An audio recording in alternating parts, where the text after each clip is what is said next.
हम लोगों ने आपके केस को अच्छी तरह से समझा है और आपकी सफाई भी सुनी है। ये तो साफ जाहिर है कि आपने प्रोटोकॉल तोड़ा है।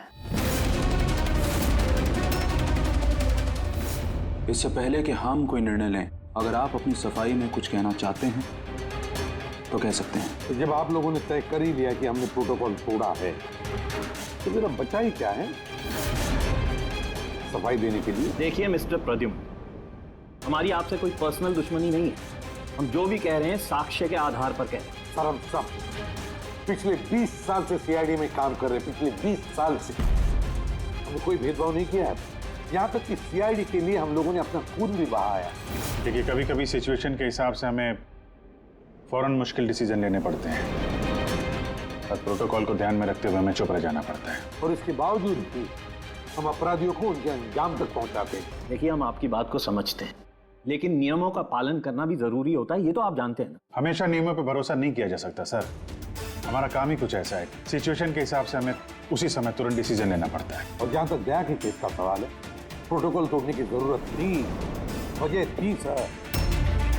दया एक जाबाज सीआईडी ऑफिसर है सर, सीआईडी के लिए कुछ भी कर सकता है।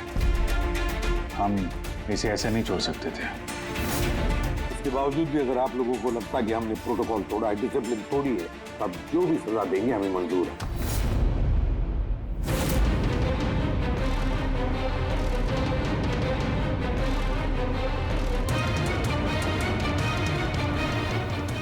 देखिए, हम लोग आपकी बात से सहमत हैं, लेकिन नियम तो आपने तोड़े। और नियम तो फॉलो करने के लिए ही होते हैं, और आप लोग कानून से ऊंचे नहीं हैं। इसीलिए हम लोगों ने ये फैसला लिया है कि आप लोगों की टीम को तोड़ा नहीं जाएगा, आप लोग कंटिन्यू कर सकते हैं। Thank you. लेकिन आज से आप लोगों को मॉनिटर किया जाएगा। आपके सभी केसेस को एक सुपरवाइजिंग ऑफिसर मॉनिटर करेगी, जैसे हमने नियुक्त किया है।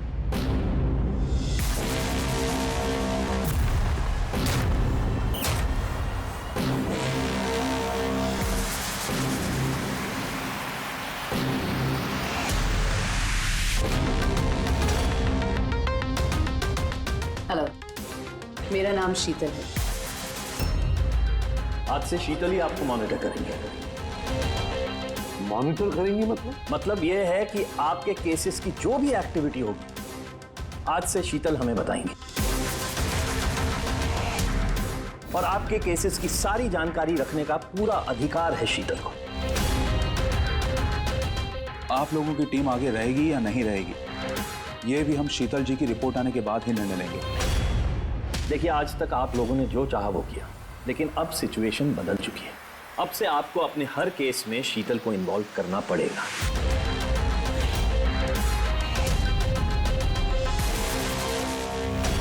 देखिए, मेरे काम करने का तरीका कुछ अलग है और आप लोगों को मेरे तरीकों को फॉलो करना होगा। कुल मिला के आप ये कहना चाहती है कि अब से आप हमारी बॉस हैं? नहीं, I don't like the word boss. Boss कहना उचित नहीं होगा। देखिए, मैं यहाँ पर आई हूँ आपके केसेस को स्मूथली हैंडल करने, और मैं चाहूँगी कि इसमें डिसीजन मेरा फाइनल है।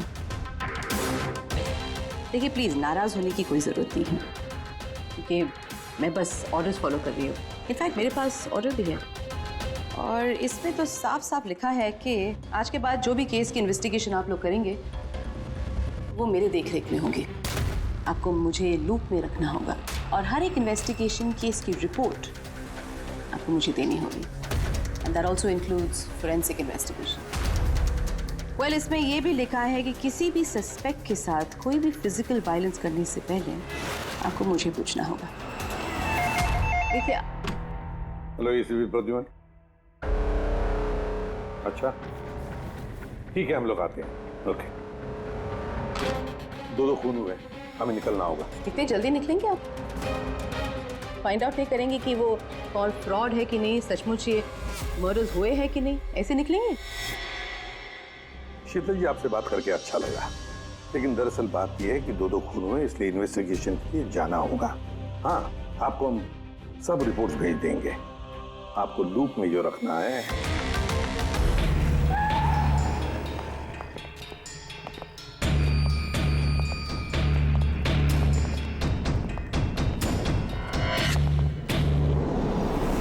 हुआ है खून? पता नहीं। पता नहीं? क्या मतलब? आप लोगों ने फोन करके बोला था कि खून हुआ है यहाँ पे। दो खून हुए हैं, इसलिए मैंने आप लोगों को बुलाया। 2 खून हुए? तो फिर खून हुए कहाँ? लाशें कहाँ हैं? पता नहीं सर, मैंने सिर्फ सुना। क्या सुना है तुमने? चीखने चिल्लाने की आवाज? नहीं, मैंने सब कुछ सुना, देखा भी है, बट मैं वहां थी नहीं। सर इसने कोई बुरा सपना देखा और अब इस तरह की बातें कर रही है। नहीं मैडम, सपना नहीं है, मैंने खून होते हुए देखा है। कब, कहाँ, कैसे ये नहीं पता, क्योंकि मैं वहां थी ही नहीं। जब आप वहां पर थी नहीं तो आपने ये खून होते हुए कैसे देख लिया? इस ट्यून से।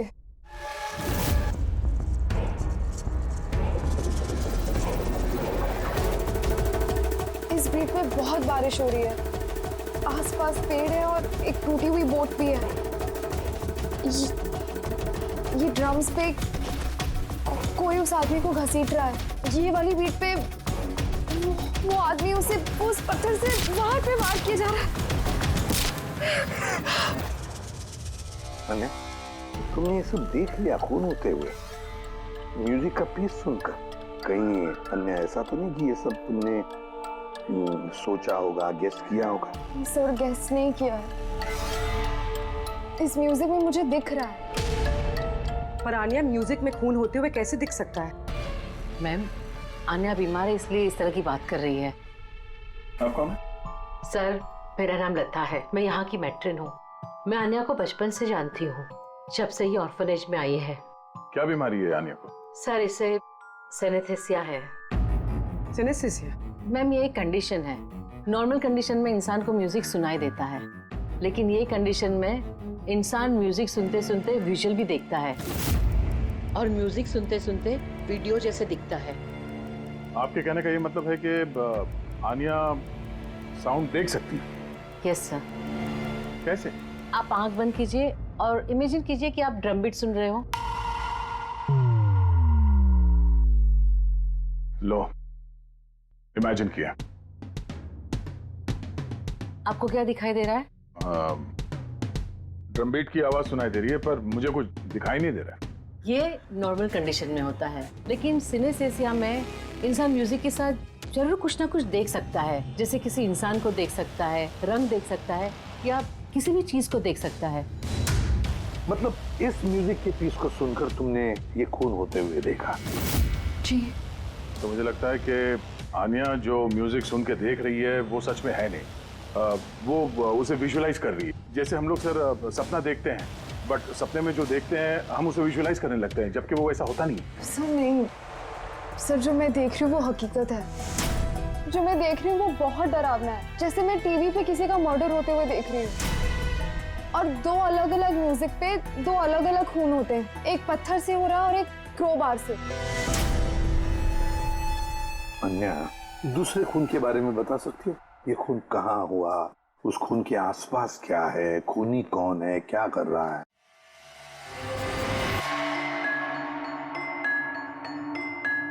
आसपास पहाड़ी है, एक आदमी नीचे गिरा हुआ है, अपने आप को बचाने की कोशिश कर रहा है। सर वो आ गया सर, वो उसे मार रहा है क्रोबार से। सर लगातार मारते जा रहा है। चेहरा नहीं देखा खूनी का। ठीक है, हम इस केस की तहकीकात करेंगे। सर मैंने ऐसे केस के बारे में तो नहीं सुना। पर पूर्वी जिस तरह से इतनी सारी डिटेल इस बच्ची ने हमें सब बताया है, तो शक होता है कि कहीं ये सच तो नहीं कह रही है। सर मुझे कुछ याद आ रहा है, जैसे इस लड़की ने बताया, ऐसा मैंने कहीं पे पढ़ा था सर। कहीं पे पत्थर से खून हुआ है। तो फिर एक काम करो, क्राइम ब्रांच से पता लगाओ कि ऐसे 2 केसेस हुए हैं क्या। Okay sir. सर, जैसा कि आपने बताया, ठीक वैसा ही केस 2 महीने पहले पुणे में हुआ था। उसे पत्थर से कुचलकर मार दिया गया। और सर क्रोबार से मर्डर पनवेल में हुआ था, यही कोई 6 महीने पहले। तो उसकी फाइल्स लाई है तुम लोगों ने? यस सर, ये पुणे केस की। और ये पनवेल मर्डर केस की फाइल। पनवेल, ठीक है, थैंक यू वेरी मच, जा सकते हैं।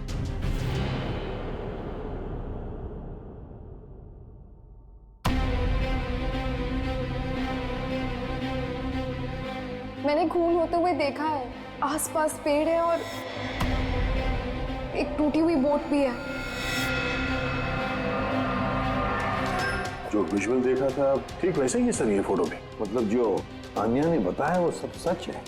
कमाल है सर, इन दोनों हादसों के बारे में आन्या ने म्यूजिक सुनकर आज विजुलाइज किया, जबकि ये हादसे तो 6 महीने पहले और ये दूसरा तो 2 महीने पहले हो चुका है। ये कैसे हो सकता है? जो लड़की इस क्राइम सीन पे थी भी नहीं, उसने सब कुछ विजुलाइज कैसे किया? सिनेस्थेसिया की वजह से। मैं नहीं मानती। और बाय द वे ये सिनेस्थेसिया है क्या? और इसे डिफाइन करना थोड़ा मुश्किल है, लेकिन मैं कोशिश करता हूँ आपको समझाने की। देखिए, होता क्या है कि जब आप किसी खास चीज को सूंघते हैं तो उससे जुड़ी हुई तमाम यादें आपके दिमाग में आने लगती हैं। जैसे कोई खास व्यक्ति, कोई खास जगह, सब कुछ। यूँ समझिए एक तरीके से ये गंध आपकी मेमोरी को ट्रिगर करता है, लेकिन ये सिर्फ सिनेस्थेसिया की कंडीशन में ही होता है। इन केसेस में सुगंध की जगह म्यूजिक ने ले लिया। एग्जैक्टली। अब देखिए, अन्या ने एक खास तरीके का म्यूजिक सुना। उस म्यूजिक पीस में एक जगह एक खास किस्म के इंस्ट्रूमेंट से उसे एक पेड़ की याद आई, तो उसने एक पेड़ विजुलाइज किया। और दूसरे इंस्ट्रूमेंट में उसे आदमी। एग्जैक्टली। बस मुझे लगता है खूनी ने इस खून की घटना को किसी खास तरीके से म्यूजिक में कन्वर्ट कर दी।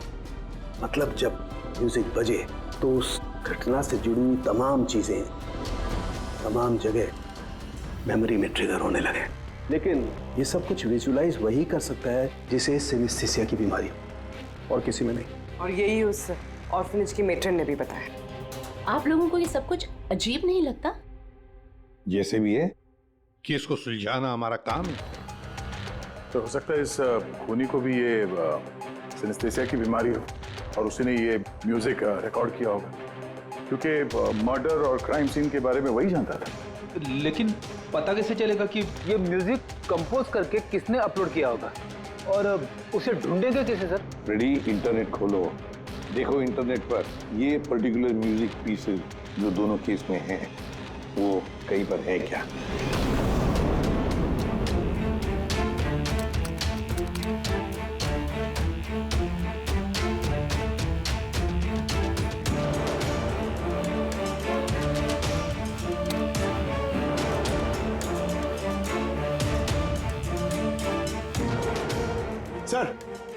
सर मिल गया सर। दोनों ट्यून एक ही गाने का हिस्सा है, एक इंडी रॉक ग्रुप ने बना है। देख रहा हूँ इस इंडी रॉक बैंड वालों को यहाँ पर। Right sir. ओके, आप लोग अपनी इन्वेस्टिगेशन करते रहिए, मैं कुछ दूसरे काम से आती हूँ।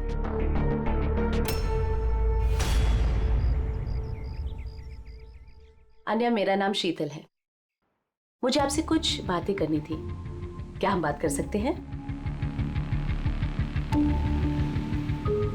आन्या, देखो आन्या, आई प्रॉमिस ज्यादा वक्त नहीं लूंगी, सिर्फ 5 मिनट।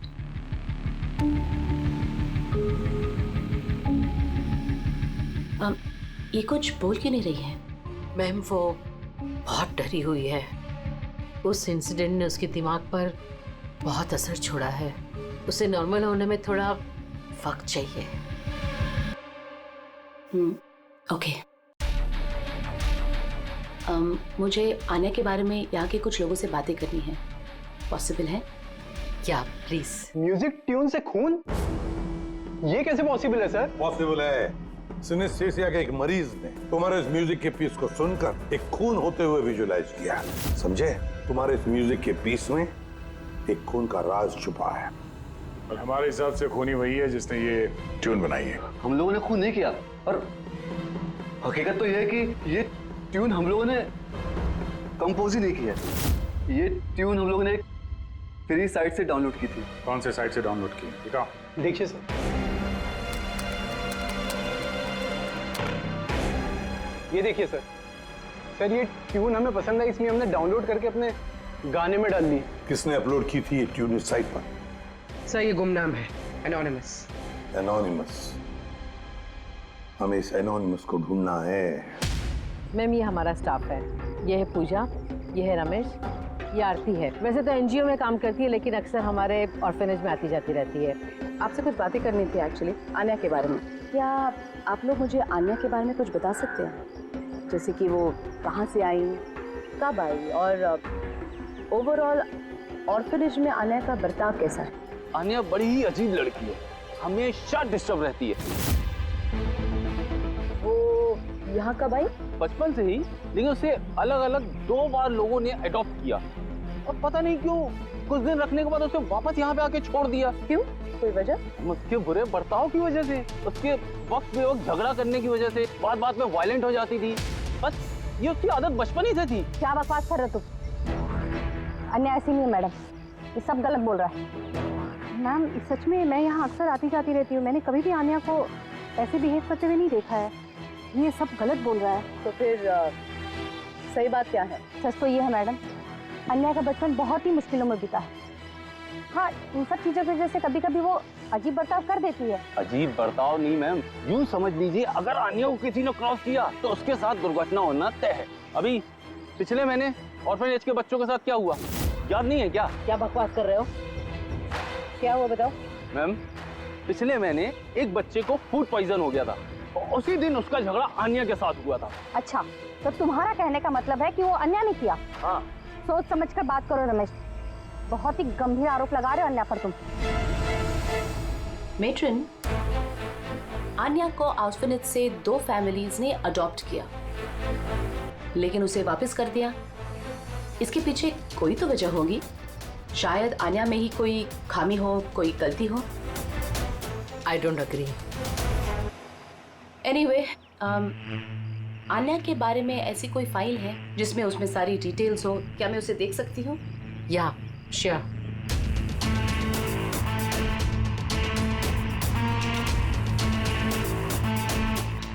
ये लीजिए। Thank you.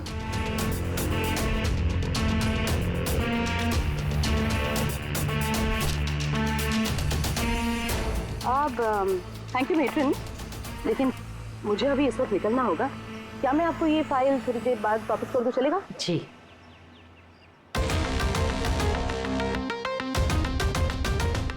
हेलो, मुझे जिन जिन लोगों को सिनेस्थीसिया है ना, उन टाइप के लोगों से मिलना है और कुछ जानना है उनके बारे में।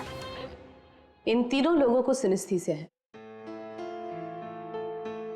एक मिनट, आपको कुछ दिखाना चाहती हूँ मैं।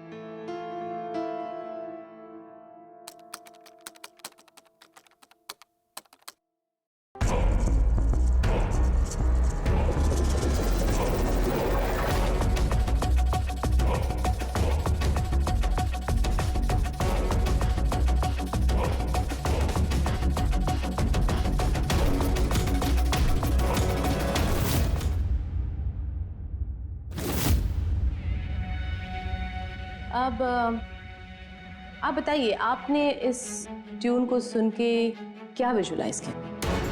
मैम, मैंने एक बहुत बड़ा घास का मैदान देखा जहाँ पे एक गाय घास खा रही थी और सूरज साफ दिख रहा था।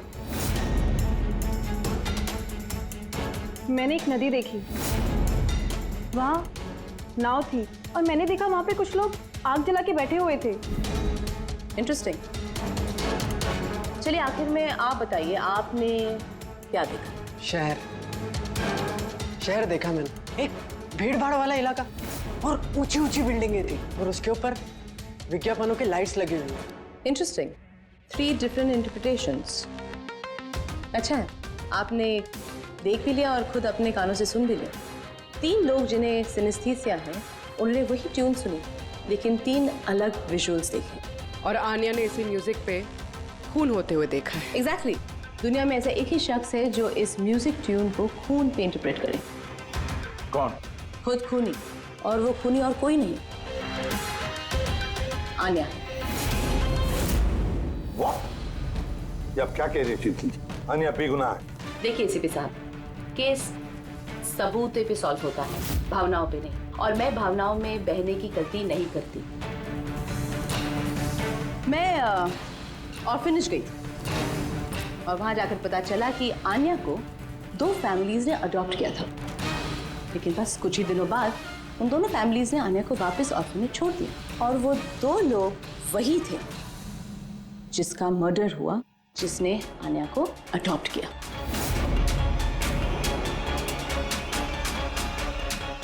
मैंने आन्या को अरेस्ट कर दिया है और उसे बाल अदालत में पेश करने की तैयारी कर दी है। बिना हमें बताए, बिना हमसे पूछे आपने आन्या को अरेस्ट कैसे किया? I don't need a permission ACP साहब, आपको बताने की जरूरत भी नहीं है। वो खूनी है और उसे सजा जरूर मिलेगी। आपने वो क्राइम सीन के फोटोज और पोस्टमार्टम रिपोर्ट देखी? ऑफ कोर्स देखिए। तो शायद ठीक से नहीं देखी आपने, नहीं तो एक बेगुनाह को अरेस्ट नहीं करती। खूनी ने बहुत ताकत लगाई है खून करने में। एक 15 साल की बच्ची इतनी बेरहमी से 2 लोगों का खून नहीं कर सकती। आप लोग उस लड़की को बचाने की कोशिश कर रहे हैं। शीतल जी, आन्या बेगुनाह है और हम किसी भी बेगुनाह को सजा नहीं देते। आन्या खूनी है और उसे सजा मिलेगी और मैंने उसे अरेस्ट कर लिया। ये मेरा डिसीजन है और ये फाइनल डिसीजन है। आप लोग बस वक्त बर्बाद कर रहे थे। और हाँ, वैसे भी मीडिया को इस केस के बारे में बात करनी है। आप लोग प्लीज मीडिया को बता दीजिएगा कि ये केस सॉल्व हो चुका है। अब केस आपने सॉल्व भी किया है तो आप ही बता दीजिए, हमें क्यों कह रही है बताने के लिए? फाइन, नो प्रॉब्लम, मैं बता दूंगी। लेकिन आप इसे मेरी चेतावनी समझ लीजिए या फिर उम्मीद करती हूँ कि आगे से आप मेरी सारी बातें मानेंगे।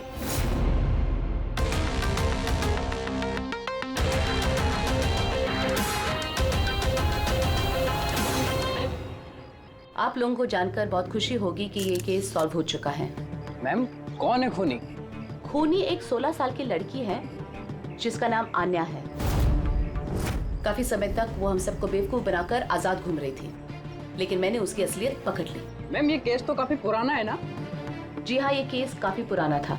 इनफैक्ट काफी समय तक क्राइम ब्रांच के ठंडे बस्ते में पड़ा था, लेकिन सीआईडी ने जैसे टेक ओवर कर लिया, 24 घंटे में केस सॉल्व्ड। तो मैम, आप भी सीआईडी टीम का हिस्सा हैं? जी हाँ, मैंने अभी सीआईडी टीम ज्वाइन किया है एज ए सुपरवाइजर, और ज्वाइन करते ही एक दिन में केस सॉल्व हो गया। अगर ये केस काफी समय से ठंडे बस्ते में था तो सीआईडी ने पहले क्यों नहीं टेक ओवर किया इस पर? क्योंकि इस टीम में पहले मैं नहीं थी ना, इसीलिए। मगर मैम, और लोग भी तो थे ना टीम में? जी हाँ, ये लोग पीछे 20 साल से हैं और मामलों की जांच करते रहते हैं। लेकिन क्या है ना, वो कभी कभी भावुक हो जाते हैं, और किसी भी केस में भावुक होना मतलब इन्वेस्टिगेशन में रुकावट। इन्वेस्टिगेशन के लिए सिर्फ लॉजिक की जरूरत है, जो मैंने यूज की और केस सॉल्व हो गया। 1 मिनट, मैं आप लोगों की गलतफहमी दूर करना चाहता हूँ। फिलहाल ये केस अब तक सॉल्व नहीं हुआ है। नहीं हुआ? अभी तो बोला था केस सॉल्व हो गया। सर, अभी इस केस में बचा ही क्या है? खूनी तो पकड़ा गया। जी नहीं, खूनी अभी भी पकड़ के बाहर है। मगर मैडम तो कह रही है कि खूनी वो लड़की है। ऐसा मैडम को लगता है। हमारे तहकीकात के हिसाब से शायद वो लड़की बेगुनाह है। सर, तो फिर असली खूनी कौन है? इन्वेस्टिगेशन हो रही है, बहुत जल्द सच क्या है आप लोगों के सामने आ जाएगा। Sir, last question sir. I am sorry, no more questions, वक्त नहीं है। Thank you so much for coming. Thank you. आप लोगों की हिम्मत कैसी हुई मीडिया के सामने मेरी इंसल्ट करने की? आपका ये बर्ताव रिकॉर्ड में लिया जाएगा, and trust me, there will be consequences. खूनी को पकड़ने में थोड़ा जोर लगाना पड़ेगा, क्योंकि शीतल कदम कदम पे रुकावट डालने की कोशिश करेगी सर। अभिजीत, पहले ये पता लगाना पड़ेगा कि अन्या जिस वक्त खून हुआ उस वक्त कहां पर थी। हमें एक टीम पुणे भेजनी पड़ेगी पूरी तरह से तहकीकात करने के लिए, और दूसरी टीम वैसे ही पनवेल में। आप सबके जानकारी के लिए बस मैं यही बताना चाहूंगी कि अन्या को सिनेस्थीसिया है और खून भी उसी ने किया है। उसने हमें काफी समय तक अंधेरे में रखा, लेकिन हमने उसे अब पकड़ लिया है और बहुत जल्द उसे जुवेनाइल कोर्ट में पेश करने की तैयारी की है।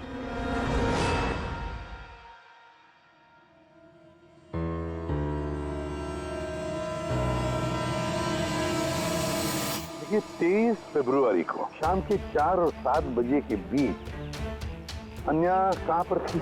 यूजुअली बच्चे शाम को बाहर निकलते हैं खेलने के लिए और 9 बजे तक अंदर आ जाते हैं। तो क्या अन्या ऑर्फनेज में थी या कहीं बाहर गई थी? नहीं सर, अन्या ऑर्फनेज में ही थी, कहीं बाहर नहीं गई थी। ये आप इतने यकीन के साथ कैसे दे सकती है? इसलिए कह सकती हूँ क्योंकि मेरी इजाजत के बिना कोई भी बच्चा बाहर नहीं जा सकता। मगर कभी कभी अन्या कई घंटों के लिए ऑर्फनेज से गायब रहती थी, वो भी तो बताओ इनको। सर, ये झूठ बोल रहा है क्योंकि ये अन्या से जलता है मैं क्यों जलने लगा अन्या से? तो फिर उसकी चुगली क्यों कर रहे हो? हमें आन्या ने बताया कि यहाँ पे कुछ लोग उससे जलते हैं। सर मैं सिर्फ आप लोगों को अन्या के बारे में जानकारी दे रहा था। तो फिर ये भी बताओ ना कि पिछले साल अन्या ने तुम्हारे खिलाफ कंप्लेन की थी। इनके खिलाफ क्यों? सर ये ऑर्फनेज के लड़कों को मारता पीटता था। अन्या ने कंप्लेन की थी इसके खिलाफ, सस्पेंड भी हुआ था। तब से ही अन्या से नफरत करता है सर। एक बात बताओ, अन्या को म्यूजिक पीस सुनने के लिए किसने कहा था? सर इसने। हाँ सर, अन्या को म्यूजिक बहुत पसंद था। बहुत बार मैंने उसे अलग अलग गाने सुनते हुए देखे थे, इसलिए मैंने उसे वो म्यूजिक सुनने दे दिया। अब मुझे क्या पता था इतनी बड़ी प्रॉब्लम हो जाएगी। वैसे आप लोगों में से कोई म्यूजिक इंस्ट्रूमेंट बजाना जानता है? सर मैं पियानो बजाती हूँ। सर मैं भी पियानो बजाती हूँ। अच्छा एक बात बताइए, जिस दिन पूना में खून हुआ था उस दिन आप लोग कहाँ थे? हम सब कुछ बच्चों को लेकर पुणे गए थे। तो आप लोग उस दिन पुणे में ही थे? क्या था पूना में? वहाँ पर एक इवेंट था इसलिए। सर ये सारे के सारे शरीफ होने का नाटक कर रहे हैं। काम करते हैं, इन सब के कंप्यूटर चेक करो, देखो क्या किसी ने वो म्यूजिक का पीस बनाया और अपलोड किया है, क्योंकि जिसने भी ये म्यूजिक पीस बनाकर अपलोड किया है ना, वही खूनी हो सकता है।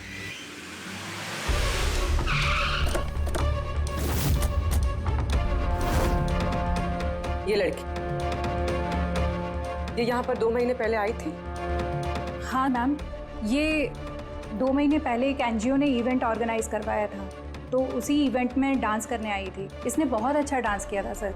She is a very talented girl. और उसी दिन यहाँ आसपास एक खून भी हुआ था। खून तो हुआ था सर, लेकिन जिस जगह पे खून हुआ था वो यहाँ से लगभग 1 घंटे की दूरी पे है।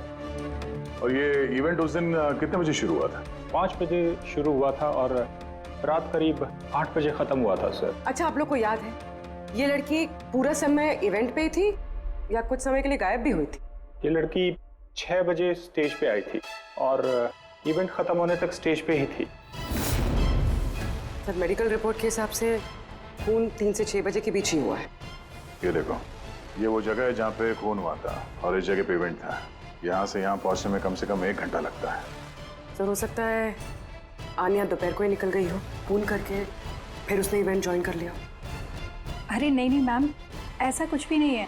एक्चुअली इवेंट शुरू होने से पहले आफ्टरनून में रिहर्सल थी और वो लड़की वहाँ पर 4 बजे तक थी। इसके बाद 5 बजे से बैक स्टेज पर सारे स्टूडेंट इकट्ठा होने शुरू हो गए थे। 4 बजे रिहर्सल पे थी वो जी, 5 बजे बैक स्टेज। यस। जैसे कि आपने कहा कि 6 बजे वो स्टेज पे थी। अगर ऐसा है तो आन्या खून कैसे कर सकती है? हाँ सर। अगर खून आन्या ने नहीं किया तो फिर खून किया किसने? सारे रिपोर्ट्स और एविडेंसेस को स्टडी करने के बाद मुझे लगता है कि अन्या निर्दोष है। आपको कोई ऑब्जेक्शन है? लेकिन सर ये सिर्फ पुणे मर्डर केस के एविडेंस और रिपोर्ट्स हैं। पनवेल मर्डर केस में निर्दोष साबित करने के लिए कोई एविडेंस और कोई रिपोर्ट्स नहीं है। ऐसा हो सकता है कि अन्या ऑर्फनेज से बाहर निकल गई और मर्डर किया उसे फिर वापस चली गई। It can be possible, right sir? आपके पास अगर कोई सबूत है तो प्लीज पेश करें, जिससे ये साबित हो सके कि जब खून हुआ तब अन्या पनवेल में थी। देखिए, एविडेंसेस और विटनेसेस के अभाव में ये केस डिसमिस कर दिया जाता है। अन्या को प्लीज छोड़ दिया जाए।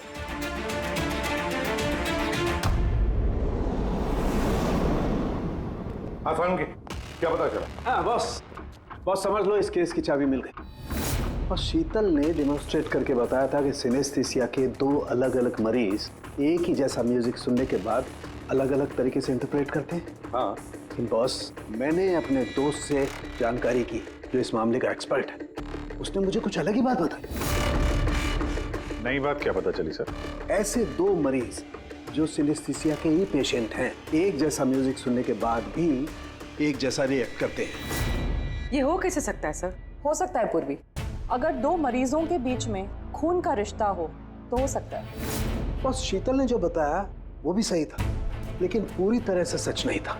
कुछ रेयर केसेस में ऐसा भी होता है जैसा मेरे दोस्त ने बताया। हाँ, मगर दोनों मरीज एक ही परिवार के हों तो। चाचा, ताऊ या भाई भी हो सकते हैं? नहीं, इमीडिएट फैमिली मेंबर ही होना चाहिए, जैसे माँ बाप, भाई बहन। वो क्यों? ऐसा इसलिए फ्रेडी क्योंकि एक जेनेटिक बीमारी है। बस मैंने मेडिकल जर्नल में से कुछ आर्टिकल्स निकाले, आइए आपको दिखाता हूँ। और भी कोई है जो अन्या जैसे उन दोनों ट्यून्स के ऊपर वैसा ही विजुअल देखता है जो अन्या देखती है? मैं आप लोगों का कैसे शुक्रिया अदा करूं? आप लोगों ने मुझे जेल जाने से बचा लिया। हमने सिर्फ वही किया जो हमारी ड्यूटी है, गुनहगारों को सलाखों के पीछे और बेगुनाहों को आजादी। पर गुनहगार है कौन? तुम्हारा कोई रिश्तेदार। मेरा फैमिली मेंबर? अन्या, जो कि जिस तरह के विजुअल्स तुम्हें आ रहे हैं उस तरह के विजुअल्स उसी को आ सकते हैं जिसके साथ तुम्हारा खून का रिश्ता हो, और उसी ने ये इस तरह का म्यूजिक बनाया। पर सर मेरा फैमिली मेंबर कैसे हो सकता है? मैं तो अनाथ हूँ ना। है कोई जिसे तुम नहीं जानती? तो जानना भी नहीं चाहती। बचपन से मेरा सपना था कि मेरे परिवार वाले आएंगे और मुझे अपना के लेके जाएंगे, हम खुशी खुशी साथ रहेंगे। और अब आप लोग बोल रहे हो वो कोई खूनी है। हम तुम्हें बस वही बता रहे हैं जो हकीकत है। सर, ये आनिया के नाम का पैकेज आया है, दरवाजे के बाहर रखा था।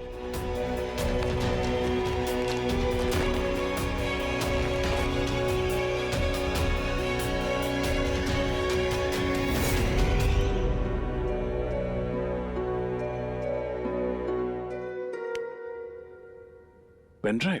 पंकज,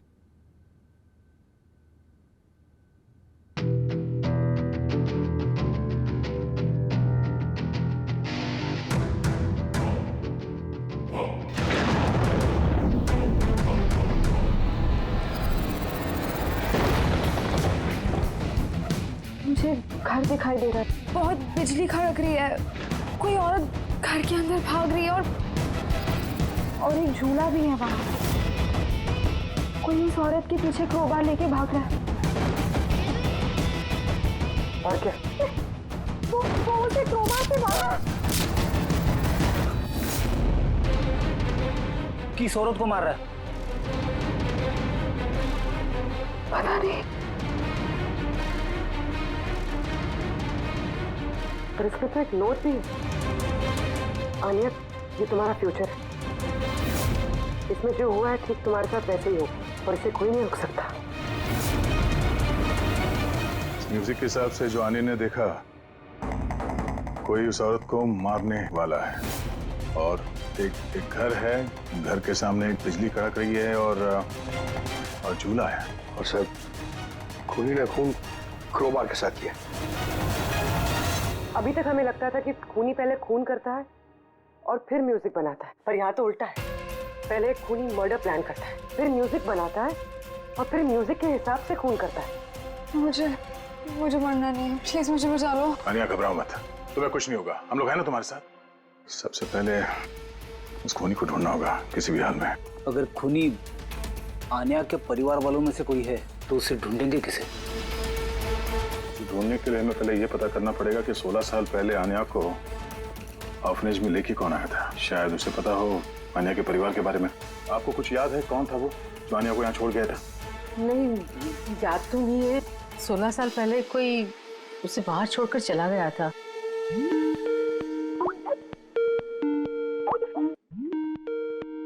शीतल जी का फोन, वीडियो कॉल कर रही है। हेलो। मैंने बस यही बताने के लिए आपको फोन किया कि वो लड़की खूनी है। वक्त बर्बाद मत कीजिए और प्लीज उसे गिरफ्तार कर दीजिए। शीतल जी, कोर्ट ने फैसला सुना दिया, और कोर्ट का फैसला क्या है वो आपने भी सुना। इस कोर्ट के चक्कर में आप वक्त बर्बाद कर रहे हैं। प्लीज, आप लोग गलत हैं और आपको ये बात मान लेनी चाहिए। सर ये वही घर है।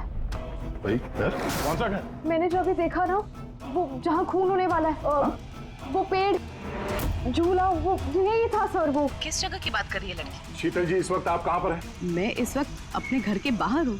और कहाँ हूँ? आपकी जान को खतरा है। क्या बात कर रहे हैं आप ऑफिसर? मेरी जान को खतरा है, मुझे कौन मारेगा? देखिए शीतल जी, खूनी ने आपको मारने के लिए म्यूजिक कंपोज किया है, जिसे उसने हमें भेजा है, और उस म्यूजिक के हिसाब से आपके घर की लोकेशन। क्या बच्चों जैसी बातें कर रहे हैं आप ऑफिसर? मुझे डराने के लिए आप सब कह रहे हैं ना, और प्लीज मैं डरने वाली नहीं हूँ। और ये सब आप इसलिए कह रहे हैं क्योंकि मैं आपके केस के खिलाफ हूँ ना? शीतल जी, इसके बारे में हम बाद में भी बात कर सकते हैं। मेरी बात ध्यान से सुनिए। आप अभी इमीडिएटली घर के अंदर जाइए, खिड़की दरवाजे सब अंदर से बंद कीजिए, और जब तक हम लोग वहाँ पे नहीं पहुँचते आप प्लीज किसी के लिए दरवाजा मत खोलिएगा। मतलब? मैं आपको बाद में समझाता हूँ, अभी मैंने आपसे जो कहा वो कीजिए प्लीज, जल्दी।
मुझ पे हमला क्यों कर रहे हो तुम? तुम जानते नहीं इसका नतीजा क्या होगा। I am a cop. तुम कानून से दूर नहीं भाग सकते। कौन हो तुम?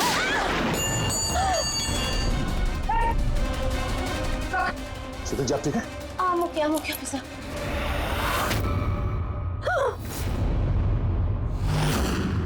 आरती तुम? सर मैं भी पियानो बजाती हूँ। शीतल जी, हमने आपसे पहले ही कहा था, आनिया खूनी नहीं है।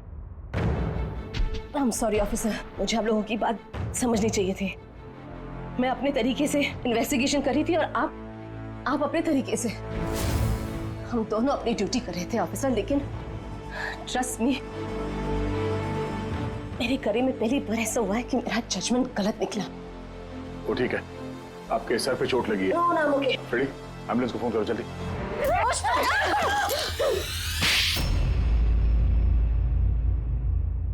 शीतल जी पे हमला क्यों किया तुमने? अपनी बेटी को बचाने के लिए। कौन सी बेटी को बचाने? आन्या को। आन्या मेरी बेटी है और शीतल उसको जेल भेजने पर तुली थी, इसीलिए मैं उसको सबक सिखाना चाहती थी। और खून क्यों किया? 17 साल पहले जब मैं प्रेग्नेंट थी, मेरे पति मुझे मेंटल असाइलम में छोड़ दिए क्योंकि मैं दिमागी तौर से बीमार थी। वहां मैं 15 साल रही। मगर क्या? मगर मेरे पति ने मेरी ममता का गला घोंट दिया। कैसे? आन्या वहां पैदा हुई, पर